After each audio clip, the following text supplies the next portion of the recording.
Hi, I talk about renal physiology.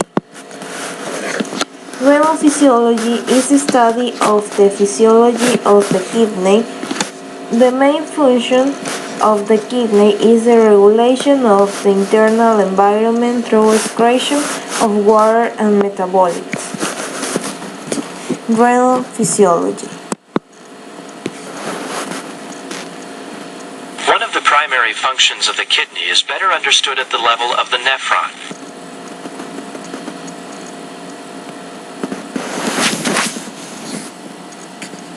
In forming urine, the nephron functions to remove metabolic wastes from blood while regulating the volume and composition of body fluids. Urine formation begins in the renal corpuscle, where blood passing through the glomerulus is filtered. Filtrates include water, ions, and other solutes, which are filtered out of the blood and into the capsular space to begin urine formation.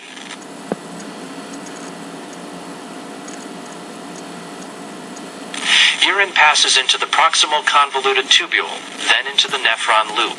The nephron concentrates urine by the process of the countercurrent multiplication system. The countercurrent multiplication system is basically the means by which water and sodium are extracted from the filtrate as it passes through the tubules toward the collecting ducts. This system is called countercurrent because of the dynamics set up by the hairpin turn of the loop of Henle. The direction of flow in the descending limb of the loop is opposite from the direction of flow in the ascending limb. By flowing in opposite directions in such close proximity, a unique interaction occurs. The loop of Henle dips from the cortex of the kidney into the medulla and is surrounded by the medullary interstitial fluid. The countercurrent multiplication system is responsible for not only elevating the concentration of urine in the loop, but more importantly, it elevates the concentration of the interstitial fluid as well. To explain the countercurrent multiplication system, we must first imagine the loop filled with a stationary column of glomerular fluid, which includes water, salt, and urea. At first, the concentration of the glomerular fluid and the surrounding interstitial fluid will be equal at an osmolarity of 300 milliohms. Application in medicine. Have adequate water intake. Don't eat food high in sodium or potassium poor. Don't drink alcohol to excess. Don't take drugs without medical prescription. And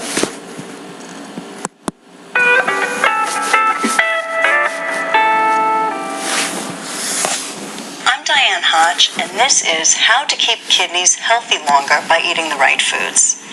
Our kidneys play a vital role in the removal of waste and water from our blood to create urine. To keep that filtration system healthy means drinking lots of water as well as eating the right foods. So here we have red bell peppers, cabbage, onions, and all different colors of cabbage actually. And what do these foods have in common? They're low potassium foods.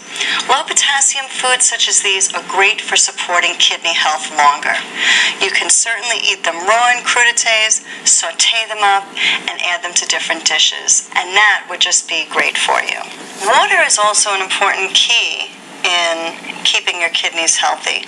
So flushing water into your body constantly is fantastic. We are made up of more than 75% water, our bodies. So dehydration is definitely a factor, and keeping kidneys healthy longer means drinking lots of fresh water as well.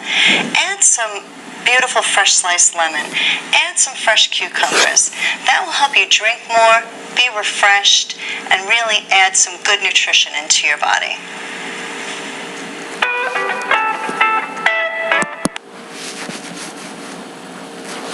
advantage or disadvantage. Advantage. Allow the excretion of toxic substance and substance that the body no longer needs. Maintain stable blood pressure.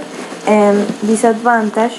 May have diluted urinary excretion and lot of solutes are concentrated in the body.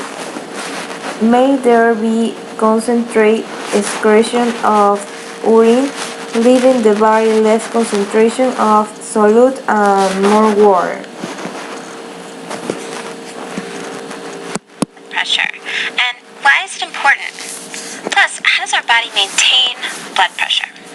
Well, in this video, we will go through all three of those questions. kidneys. So another special function of the kidneys is, besides filtration, is to maintain blood pressure. This is through a process called the renin-angiotensin system.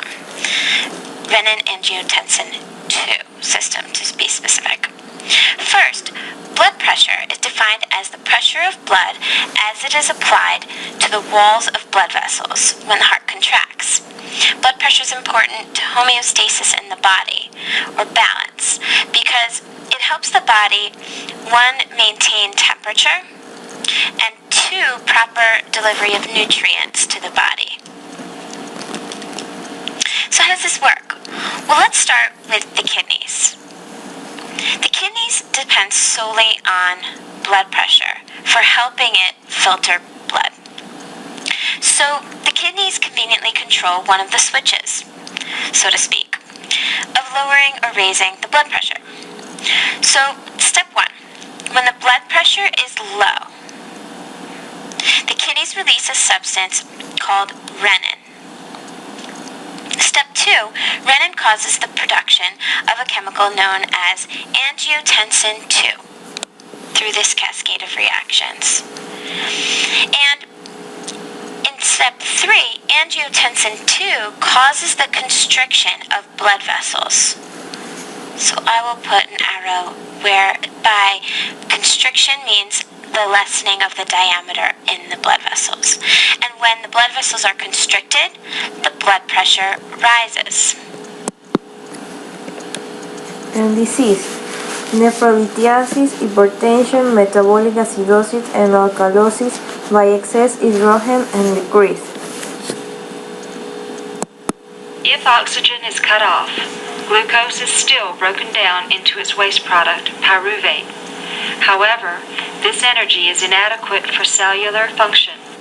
This step is only temporary and cannot continue indefinitely without cellular damage. Moreover, without oxygen, the pyruvate cannot be converted to carbon dioxide, but rather is converted to lactic acid.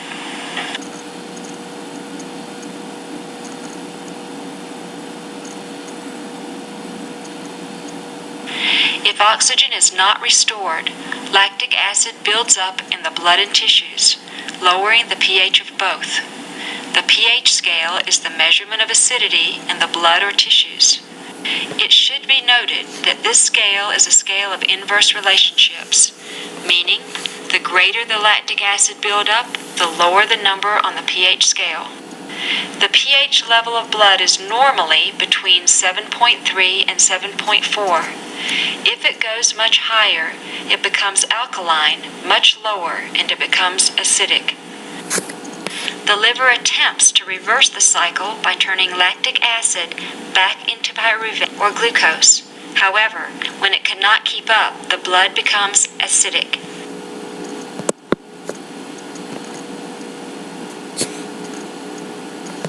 Serve our body by filtering our blood and removing waste products and regulating fluid levels. The kidneys produce urine to help remove these waste products.